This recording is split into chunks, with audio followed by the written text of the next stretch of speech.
आप में से कितने लोग हैं जो बहुत एक्साइटेड हैं आज के सेशन को लेकर के? तो अब मैं जैसे ही आपको नाम बताऊंगा उनका, जो हमारे आज के गेस्ट हैं, तो आपका जो एक्साइटमेंट लेवल है वो और बढ़ जाएगा। ये बताने से पहले कि गेस्ट कौन है, मैं आपको थोड़ा सा बताता हूं YouTube के बारे में। YouTube में क्या है कि पूरे वर्ल्ड की अगर बात करी जाए तो करोड़ों चैनल्स हैं जो अलग अलग जॉनर्स में हैं, अलग अलग कैटेगरीज में हैं। उसमें से दो बड़ी कैटेगरीज हैं, मोटिवेशन और एजुकेशन। पूरे वर्ल्ड में जो वर्ल्ड का नंबर 1 मोटिवेशन चैनल है वो मेरा है, और जो वर्ल्ड का नंबर 1 एजुकेशन चैनल है किसी इंडिपेंडेंट क्रिएटर का, वो उनका है, जो कि हमारे गेस्ट हैं। उनके 17 मिलियन से ज्यादा सब्सक्राइबर्स हैं। Please give an energetic and warm welcome to the one and only Khan sir.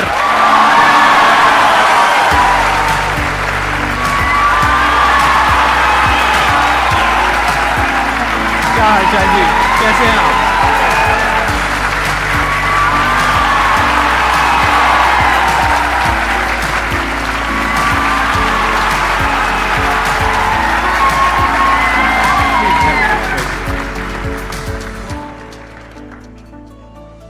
इससे पहले कि ऑडियंस आपसे कुछ पूछे या इंटरेक्ट करे, मेरे माइंड में एक क्वेश्चन है आपके लिए जी।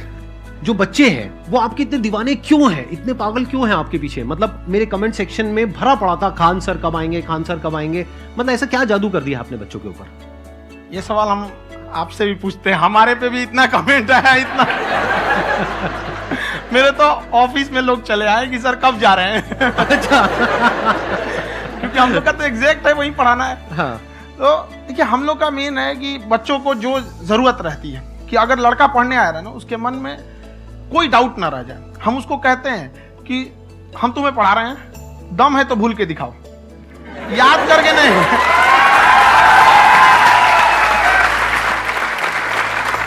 प्लस आप जिस प्राइस पॉइंट पे पढ़ा रहे हैं, आई थिंक वो सबसे कम है, वो बहुत ही कम है। सर, ये जो फीस का कल्चर है, ये हमारा इंडियन कल्चर नहीं है। हमारा इंडियन कल्चर गुरु दक्षिणा है, उस हिसाब से वो सही है। ऑक्सीजन जैसे जिंदगी के लिए जरूरी है, वैसे एजुकेशन जरूरी है। कोई ये नहीं कह सकता है कि पैसे की वजह से वो खान सर के यहाँ से लौट गया। क्या बात है।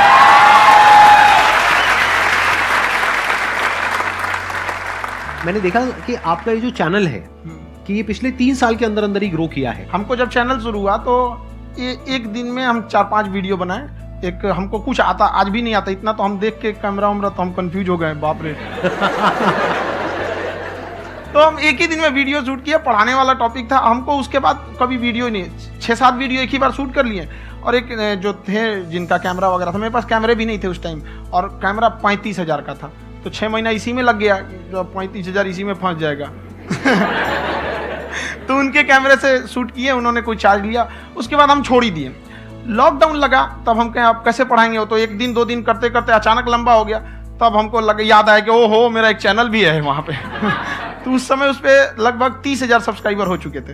तो जैसे लॉकडाउन लगा तो उस पर पढ़ाना चालू किया, और पता नहीं क्या लोगों को पढ़ाई में इतना इंटरेस्ट आ गया कि आपका स्टाइल ऐसा है थोड़ा सा। आप आई थिंक पढ़ाई के साथ साथ में जो बीच बीच में आप थोड़ा बहुत छोड़ते रहते हैं ना, मतलब जो एंटरटेनमेंट चलता रहता है। ये बात हम देखिए, जब हम गुलाम थे ना, तो अंग्रेजों ने एक चाल चला था कि भारत को हम फिजिकली गुलाम रखेंगे 100-200 साल, मेंटली 1000 साल कर देंगे। उन्होंने पढ़ाई का मॉडल चेंज कर दिया। उन्होंने ऐसा डिजाइन किया कि टीचर की रिस्पॉन्सिबिलिटी है वो पढ़ा के चला जाए। टीचर की रिस्पॉन्सिबिलिटी यहाँ खत्म नहीं हो जाती।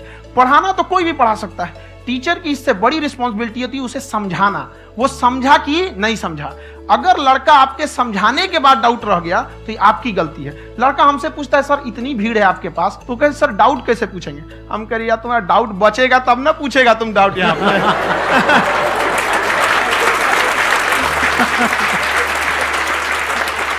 कॉन्फिडेंस नेक्स्ट लेवल है खान सर का, मानना पड़ेगा। और शायद यही वजह है इनकी जो ग्रोथ है उसका। किसी ने शायद सपने में भी नहीं सोचा होगा कि पिछले 2 साल के अंदर अंदर जो आपके चैनल की ग्रोथ हुई है, जैसे आप खुद ही बता रहे हैं कि लॉकडाउन के टाइम पे आपके 30,000 के करीब सब्सक्राइबर्स थे, आज की डेट में 17 मिलियन है।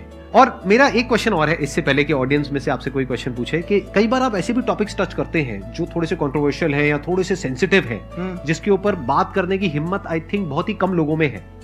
तो आपको कभी ये नहीं लगता है कि कहीं ज्यादा तो नहीं हो रहा है, इसको थोड़ा रोक देते हैं, थोड़ा कम कर देते हैं? क्योंकि कोई लाइन ही नहीं है वैसे तो बोलने को, तो आप कुछ भी बोल दो, कितना भी बोल दो। हुई है कंट्रोवर्सी बहुत बार। एक्चुअली बचपन से हमको फौज में जाना था, और फौज वालों के लिए ये सब मायने नहीं रखता। उसको करना है मतलब करना है, तुम सामने कुछ भी रहो, डजंट मैटर।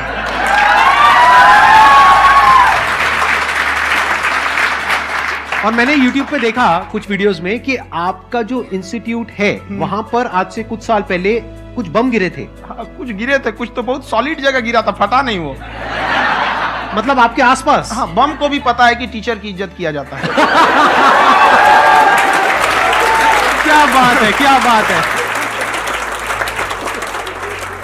मैं समझ पा रहा हूं कि ये आपके अंदर जो एटीट्यूड है ये कहां से आ रहा है, क्योंकि आप बचपन से ही फौज में जाना चाहते थे, तो आप जंग के मैदान में ही खड़े हैं एक तरीके से। बस फर्क ये है कि आपके हाथ में कलम है, हथियार ना होकर के। हथियार से एक आदमी की जान जा सकती है, हाँ। कलम से बहुत ताकत होता है। शिक्षा एक ऐसा हथियार है ना, हर कुरीतियों से लड़ सकता है, हर तरह की समस्याओं से। और ये एक ऐसा हथियार है, मेटल डिटेक्टर में भी नहीं पकड़ाता है।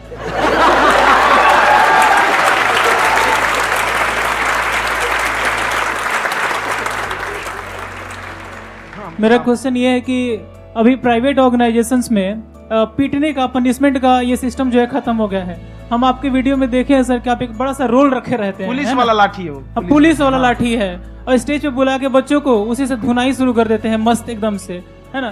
तो सर मतलब कि बच्चे मतलब कि डरते नहीं है आपसे, और इस तरीके से कैसे कनेक्टेड हैं आपसे, है ना। और एक और क्वेश्चन सर, यूपीएससी का जो आप अपना बैच स्टार्ट करने वाले हैं, ठीक है, उसके बारे में बताइए सर, क्योंकि मुझे मतलब कुछ इशू करना है सर, ठीक है। और संदीप सर को देख लिए, मेरा तो वैसे ही हो जाना है।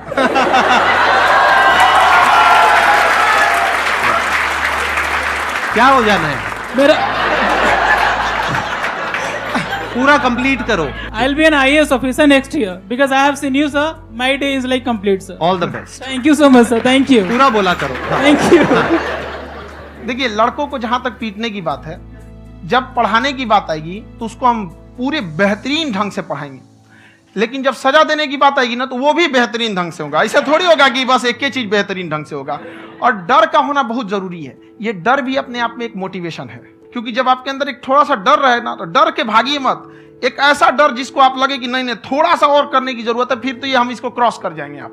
तो लड़कों के अंदर ये डर बनाना भी जरूरी रहता है। और रही बात यूपीएससी वाले की, जो आपने बोला, बहुत सारे लड़के वेट कर रहे हैं यूपीएससी की, क्योंकि 2-2.5 लाख फीस सारे लोग एफोर्ड नहीं कर सकते। और हमारा वही रहता है, हम तो ज्यादातर हमारे स्टूडेंट देखेंगे तो किसी के रिक्शा वाला, सब्जी वाला, यही लोग, इनको तो 2.5 लाख रुपया, इनके पास पूरी संपत्ति नहीं होती है, फीस कहाँ से भरेंगे वहां पे, उसके बाद रहेंगे कहाँ से।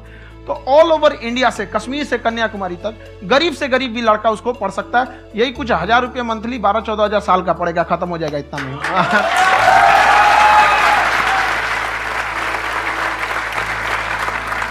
ये जो डंडे वाली बात इन्होंने कही, ये सच है? मतलब आप सच में एक डंडा रखते हो? पुलिस का ही है वो। और मारते हो? हाँ, कि मतलब अगर कोई लड़की छेड़ता है या ऐसा कोई भी उल्टा पुल्टा काम पढ़ाई करता लिखाई है, कुछ भी गलती करेंगे तो पिटाएंगे वो यहाँ पे कैमरे पे, ऑन कैमरा, जैसा भी रहे, कुछ भी पिटाना तो उनको फिक्स है। एक तो कोई मतलब विधायक जी थे, उनके लड़का को पीट दिए, तो चला है दल बल लेके अपना वहां पे। उसने घर पे नहीं बताया था कि सर ने पीटा है, बस बोल दिया कोचिंग में पीटा है। बाद में पता चला हम पीटे हैं, तो उसके पिताजी मेरे सामने और पीटे।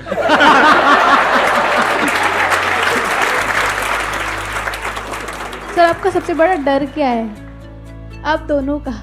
फौजी को डरे नहीं लगता है, बाकी अफसर से पूछिए। आज के सेशन से पहले कोई डर नहीं था, लेकिन अब मुझे इनकी डंडे वाली कहानियां सुन करके डर लग रहा है कि कहीं मैंने गलती से कुछ बोल दिया और इन्होंने कहीं पीछे कुछ रखा हुआ है, और यही आ करके अगर इन्होंने मेरी पिटाई कर दी तो बहुत बुरा हो जाएगा। तो इसलिए हमको थोड़ा डर लग रहा है।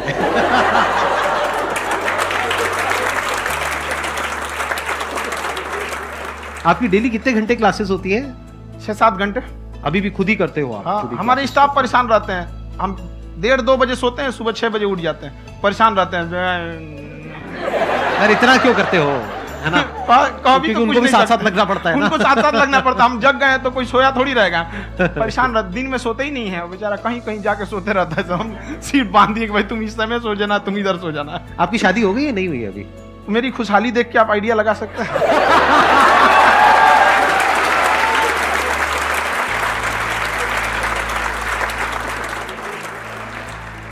First of all I would like to say sir thank you so much to you and to your team कि आपने मुझे यहाँ आने का मौका दिया।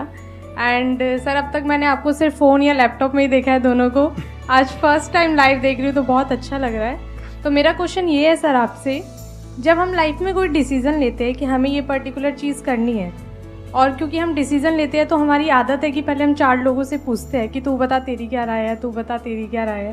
तो उनमें से अगर कोई हमें कह देता है कि ये बेकार डिसीजन है मत कर, तो हमारा माइंड कहीं ना कहीं डाइवर्ट होने लगता है और उसकी वजह से हम अपना डिसीजन चेंज कर देते हैं। तो मेरा क्वेश्चन ये है कि कैसे हम अपने डिसीजन पे स्टिक रहे, कैसे हम जो दूसरे के ओपिनियन है उनको अफेक्ट ना होने दें अपने ऊपर। दूसरे से सलाह लेने से पहले एक बार खुद उस पर रिसर्च कर लेना चाहिए, ताकि आप सामने वाला क्या सलाह दे रहा है आपको समझ में आना चाहिए। यहाँ पर ऐसा नहीं है कि कई बार ऐसे होते हैं कि दूसरे वाले को एक्सपीरियंस होता है, तो अगर आपको पहले से आइडिया है, उसके बारे में आप बेहतरीन ढंग से रिसर्च किए हैं कि क्या इसमें प्लस पॉइंट है क्या निगेटिव है, उसके बाद आप किसी से सलाह लेने जाइए। ये नहीं कि मन में आया सीधा बता गड़बड़ा जाएगा। तो वहाँ पे पहले आपको R&D करना पड़ता है, समझ में आया कि नहीं। और जिंदगी हो या गाड़ी, जीतेगा वही जो टाइम पे गियर चेंज कर रहा है। तो डिसीजन चेंज करना बहुत ज्यादा गलत नहीं है। इन्होंने बहुत अच्छी बात कही है और मैं इसी बात में थोड़ा सा और ऐड ऑन करूंगा कि ये जो आपने कहा ना कि अपने डिसीजन पे स्टिक कैसे रहें, ये कोई अच्छी क्वालिटी नहीं है, क्योंकि टाइम टू टाइम आपको अपने डिसीजंस को चेंज करना होता है। जैसे आपने 4 लोगों से डिस्कस किया, कोई इंसान कुछ पॉजिटिव बोल रहा है, कोई नेगेटिव बोल रहा है, उससे फर्क नहीं पड़ना चाहिए। डिपेंड ये करता है कि वो जो बोल रहा है उसका बेसिस क्या है। क्या वो किसी नॉलेज या एक्सपीरियंस के बेस पे बोल रहा है या ऐसे ही कुछ भी बोल रहा है? ऐसे ही बोल रहा है तो फिर उसकी बात पे ध्यान क्यों दे रहे हो? अगर किसी नॉलेज या एक्सपीरियंस के बेस पे बोल रहा है, फिर चाहे वो पॉजिटिव बोल रहा है चाहे नेगेटिव बोल रहा है, दोनों ही मायने रखता है। उसके बाद में रिसर्च करनी है और फिर रिसर्च करने के बाद में फाइनल डिसीजन अपना खुद का होना चाहिए। अब वो डिसीजन उससे अलग भी हो सकता है जो आपने पहले लिया था, और वो सेम भी हो सकता है। सर मेरा क्वेश्चन दोनों से है आपसे, how to deal procrastination and laziness. हमारा ब्रेन है ना, ये बहुत आलसी टाइप का है, इसको आराम खोजना पसंद है। अब थोड़ा सा भी आप इसको आराम की ओर लेके चले गए ना तो फिर उधर ही रहेगा। आप सोचेंगे 10 मिनट आराम कर लेते हैं ना, तो 10 मिनट 2 घंटा बना देगा। उसको टॉर्चर कीजिए, चल 10 मिनट बाद में उसको आप उस पर हावी मत। वो कह रहा है कि हमको आराम चाहिए, आपको हाँ आराम मिलेगा, पहले काम फिर मिलेगा आराम। तो आप उसके हिसाब से मत चल। आपका मन कर रहा है थोड़ा सा देख लेते हैं, कोई नोटिफिकेशन आया, आप कोई काम कर रहे हैं, क्यों पहले काम कर लीजिए, बाद में देखिएगा ना नोटिफिकेशन।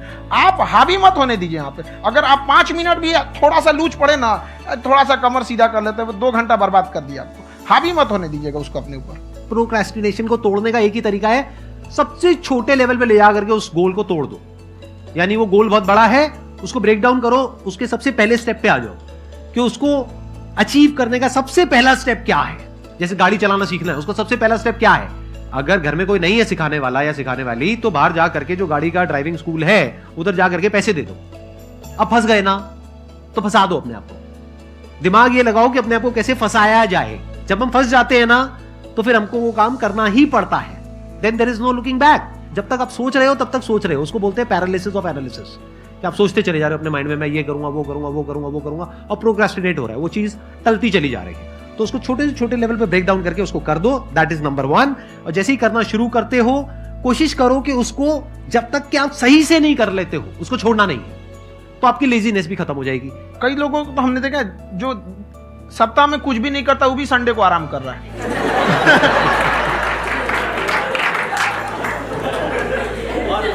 वैसे कहा भी जाता है कि अगर कोई काम आपको करवाना है ना तो ऐसे किसी इंसान को दो जो बिजी है, ऐसे आदमी को मत दो जो खाली है। ये परफेक्ट एकदम। किसी को भी आप देखिएगा जिसको आप कहते हैं कि मतलब थोड़ा ठीक ठाक आप समझते हैं कि नहीं ये बहुत आगे निकल, वो एक काम को खत्म करने के बाद कभी आराम नहीं करेगा। एक काम खत्म हुआ उसको लगेगा हाँ एक खत्म हो गया, अब दूसरा करना चाहिए। और वही जिसको देखिएगा एक खत्म हो गया और आराम करना चाहिए, कभी नहीं, लाइफ में आखिरी सांस तक। सर यहाँ पे सब हिंदी में पूछते हैं, इंग्लिश में पूछते हैं, मैं भोजपुरी में पूछूं? जौन भाषा ठीक लगे तोने में पूछ दो। हाँ सर।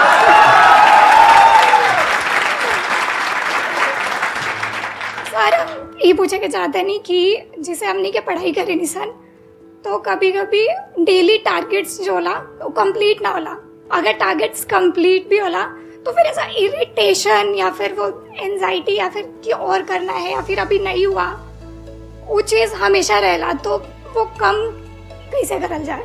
देखिए टारगेट्स को ना हम लोग को एक अपने हिसाब से पहले फिट करना चाहिए। ऐसा नहीं कि दूसरे किसी इंसान को देख के हम टारगेट फिट कर ले। कोई लड़का 8 घंटा पढ़ रहा है, कोई पहली बार अभी पढ़ना ही चालू किया, उसको देख के 8 घंटा पढ़ेगा तो पढ़ाई छोड़ देगा। तो आप अपनी क्षमता के हिसाब से देखिए कि आप कितना पढ़ सकते हैं। अगर आपने एक घंटे को बना लिया कि हम 1 घंटा पढ़ सकते हैं, अगले 1 हफ्ते तक उसको सस्टेन रखिए। जिम में कैसे करते हैं लोग, पहले दिन उठा लीजिएगा 1 कुंटल तो हार्ट अटैक हो जाएगा। तो वो धीरे धीरे टारगेट सेट कीजिए और अपनी क्षमता को भी देखिए। हर इंसान की क्षमता अलग है। कंगारू को देख के हाथी छलांग मारेगा, पैर तोड़ के बैठ जाएगा।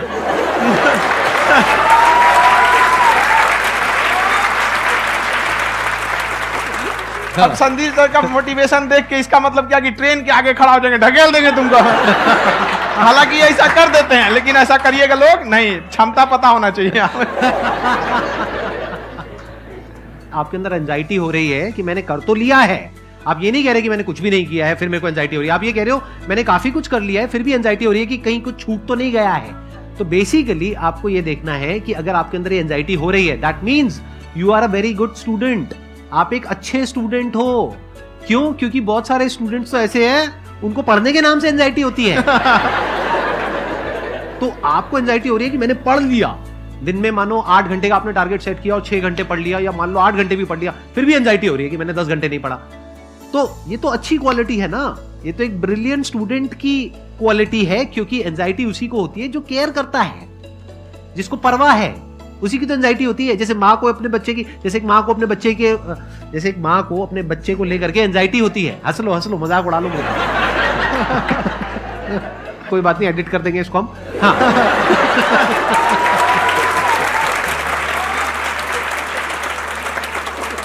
जैसे एक माँ है, उसको अपने बच्चे को लेकर के एंजाइटी होती है, थोड़ी सी भी तबीयत खराब हो जाए उसको एंजाइटी होती है, चाहे बच्चा ठीक भी है, डॉक्टर को नहीं होती है। क्यों? क्योंकि माँ को उस बच्चे से प्यार है। तो दैट मीन्स कि आप अपनी पढ़ाई को लेकर के सीरियस हो, इस वजह से आपके अंदर एंजाइटी हो रही है, विच इज नॉर्मल। जहां पर प्यार मोहब्बत होती है वहां पर थोड़ी बहुत एंजाइटी तो होती ही है ना। समझ रहे हो ना मैं क्या कहना चाह रहा हूं? आप लोग समझ रहे हो ना मैं कहां जा रहा हूं?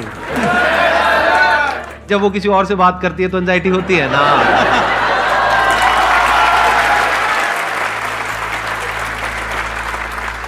सर, आपकी स्टोरी हमने सुनी थी, तो एक टाइम आया था जब आप गंगा किनारे जाके बैठ गए थे। उस समय आपको कुछ समझ नहीं आ रहा था, तो उस समय मतलब आपने ये डिसीजन कैसे लिया कि अब आगे नहीं, यहाँ से वापस जाना है? रास्ता ही नहीं था।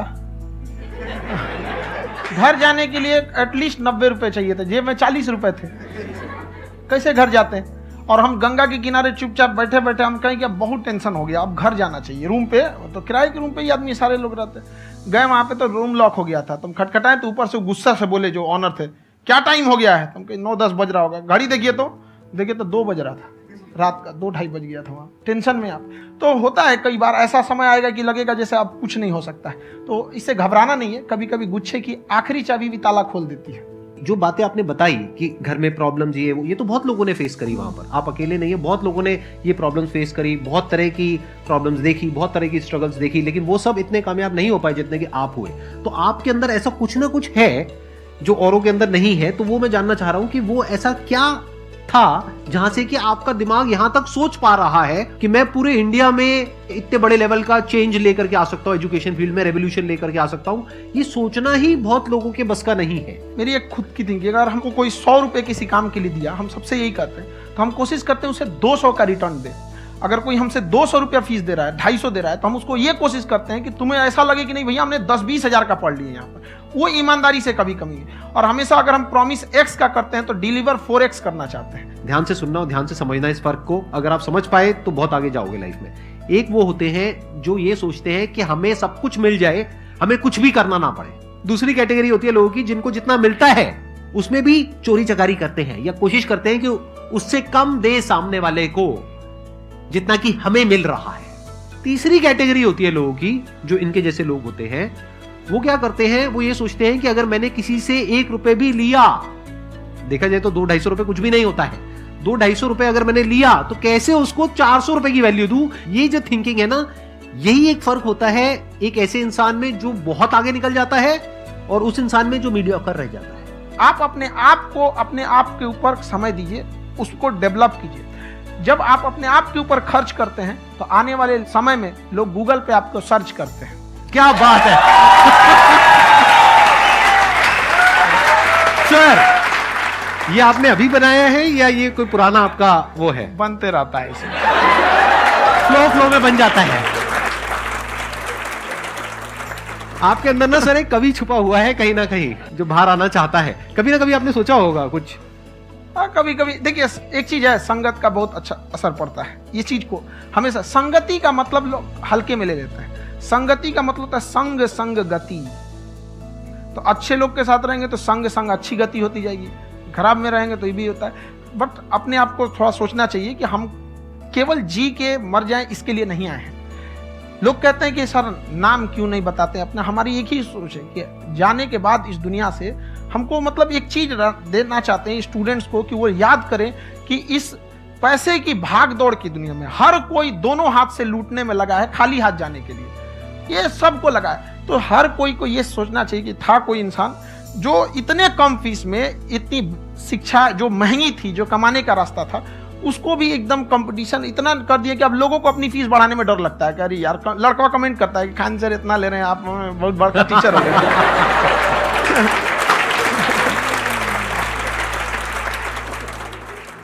खान साहब की एक क्लिप है, ये समय और समझदारी में बहुत फर्क होता है। अगर समय रहते समझदारी आ गई तो इंसान कामयाब हो गया, लेकिन अगर समय चला गया फिर समझदारी आई फिर तो बेकार है। तो सर मतलब कुछ आपको ऐसी चीज़ लाना चाहिए जो मतलब बच्चों जो तैयार हो रहे हैं उनको ये चीज़ें मतलब एंड टाइम पे दिखे।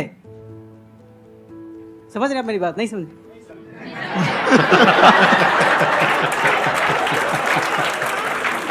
यही होता है सर का मोटिवेशन ज्यादा हो जाता है।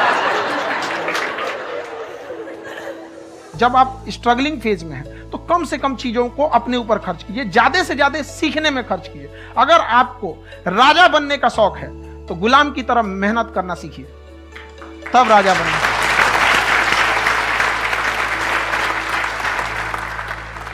ये दुख, ये दर्द, ये सब तेरे अंदर है।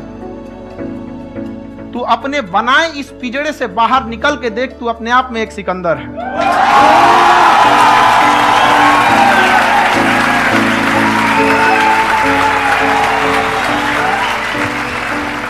Thank you so much sir for coming.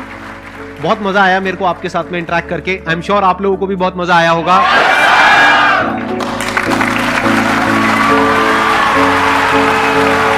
Thank you so much.